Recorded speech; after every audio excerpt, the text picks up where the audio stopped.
بسم اللہ الرحمن الرحیم۔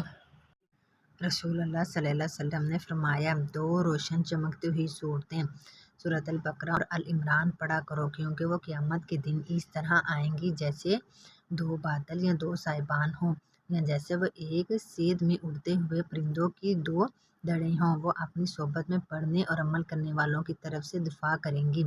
سورۃ بقرہ پڑھا کرو، کیونکہ اسے حاصل کرنا باعث برکت اور اسے ترک کرنا باعث حسرت ہے، اور باطل پرست اس کی طاقت نہیں رکھتے۔ باطل پرستوں سے ساحر جادوگر مراد ہے۔ رسول اللہ صلی اللہ علیہ وسلم نے ارشاد فرمایا، رسول اللہ صلی اللہ علیہ وسلم نے حجر اسود کے بارے میں فرمایا، اللہ کی قسم، اللہ اسے قیامت کے دن اس حال میں اٹھائے گا کہ اس کی دو آنکھیں ہوں گی جس سے یہ دیکھے گا، ایک زبان ہوگی جس سے یہ بولے گا، اور یہ اس شخص کے ایمان کی گواہی دے گا جس نے حق کے ساتھ یعنی ایمان اور اجر کی نیت سے اس کا استعلام کیا ہوگا۔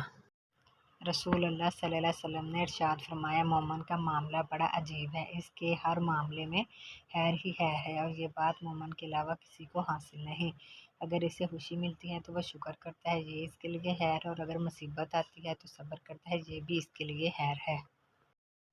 رسول اللہ صلی اللہ علیہ وسلم نے ارشاد فرمایا، تم حرام چیزوں سے بچو، سب لوگوں سے زیادہ عابد ہو جاؤ گے، اللہ کی تقسیم شدہ رزق پر راضی رہو، سب لوگوں سے زیادہ بے نیاز رہو گے، اپنے پڑوسی کے ساتھ احسان کرو، پکے سچے مومن رہو گے، دوسروں کے لیے وہی پسند کرو جو اپنے لیے پسند کرتے ہو، پکے مسلمان ہو جاؤ گے، زیادہ نہ ہنسو، اس لیے کہ زیادہ ہنسنا دل کو مردہ کر دیتا ہے۔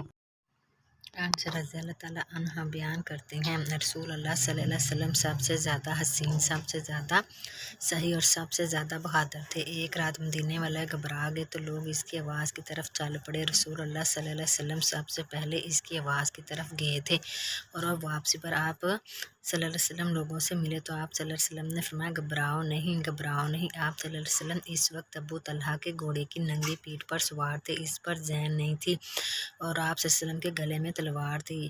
آپ صلی اللہ علیہ وسلم نے فرمایا، میں نے اس گھوڑے کو نہایت تیز رفتار پایا ہے۔